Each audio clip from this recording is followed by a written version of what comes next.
Você já ouviu falar do Sábado de Lázaro? Se não, vou explicar para você aqui. Os irmãos da ortodoxia oriental têm a tradição de, no sábado imediatamente anterior ao Domingo de Ramos, celebrar, relembrar aquele episódio que é descrito apenas no Evangelho de João. João capítulo 11, os versículos de 1 a 45, é uma narrativa bastante grande, nos mostram, esses versículos, Jesus trazendo Lázaro de volta à vida. Mas vamos mais devagar um pouco, vamos recuar um pouco aqui. Eu disse aqui os irmãos da ortodoxia oriental, pode ser que alguém não saiba do que eu estou falando. O cristianismo é dividido em três grandes grupos, três grandes blocos, três grandes famílias, vamos dizer assim. O catolicismo romano, que numericamente é o maior dos três, o protestantismo, que cronologicamente é o mais jovem dos três, e o outro ramo é a ortodoxia oriental, que está presente aqui no Brasil, mas numericamente não é muito expressiva. Em alguns países, como por exemplo Grécia, Rússia, Bulgária, Romênia, a ortodoxia oriental é a maioria absoluta da população.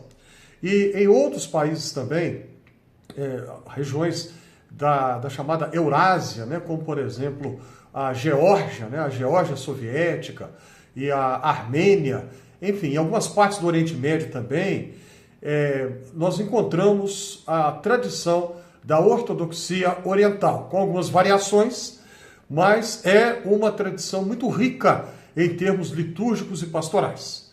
Então, os irmãos da tradição ortodoxa oriental, eles têm esse costume de, no sábado imediatamente anterior ao Domingo de Ramos, hoje, lembrar o episódio já mencionado, que Lázaro é trazido de volta à vida por Jesus.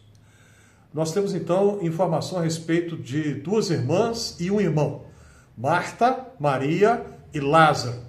Lázaro está passando mal, a saúde está debilitada e ele vem a falecer.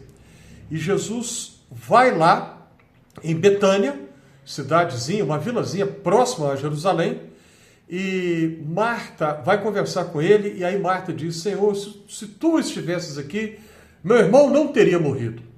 Ela jogou no passado, né? Se no passado tu estivesses aqui. Se, lá no passado. E aí Jesus fala a respeito da ressurreição, da esperança da ressurreição. E aí Marta responde: eu sei que no último dia vai ter a ressurreição. Agora ela jogou para o futuro, no último dia. Perceberam? A felicidade está colocada no passado, um passado hipotético. Se o Senhor estivesse aqui no passado, isso não teria acontecido. Ou então é projetada para o futuro. Vai acontecer a ressurreição no último dia. E Jesus responde com o presente. Ele diz: eu sou a ressurreição e a vida.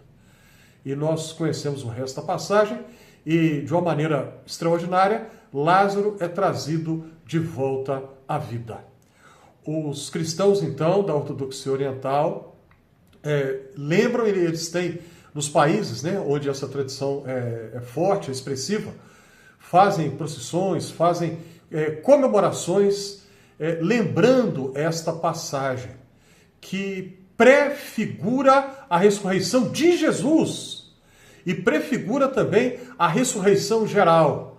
O credo apostólico, que é uma afirmação de fé de toda a cristandade, que é comum aos três blocos, aos três grupos da tradição cristã que eu mencionei aqui agora há pouco, o credo apostólico, aceito então pelos três grupos, vai dizer: creio na ressurreição do corpo. Algumas traduções trazem: creio na ressurreição da carne. Esta é a esperança cristã. A vida vence a morte. A morte não tem a última palavra. A vida vencerá.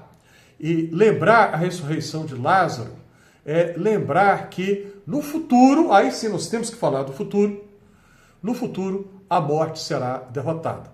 Paulo, apóstolo, vai dizer que a morte é o último inimigo a ser vencido, o último inimigo a ser derrotado. Paulo vai nos falar a esse respeito. E vai colocar a esperança cristã baseada no evento que já aconteceu, que é a ressurreição de Jesus.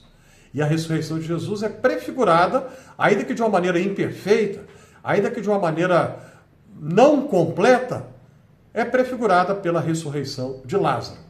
Lázaro, dali um tempo, morreu outra vez. Mas a ressurreição de Jesus é única, definitiva. E nós somos lembrados disso quando lembramos desta passagem que fala que Jesus trouxe Lázaro à vida mais uma vez. Pense nisso. E o que você acha a respeito, hein? O que você pensa a respeito de tudo isso que a gente comentou aqui hoje? Coloque seus comentários aí, clique aí na mãozinha do joinha, ajude a compartilhar esse conteúdo, faça a sua inscrição aqui no Fé e Café, você vai gastar menos de meio segundo para isso e vai me ajudar muito. E eu te agradeço se você se inscrever agora e agradeço também a quem já se inscreveu.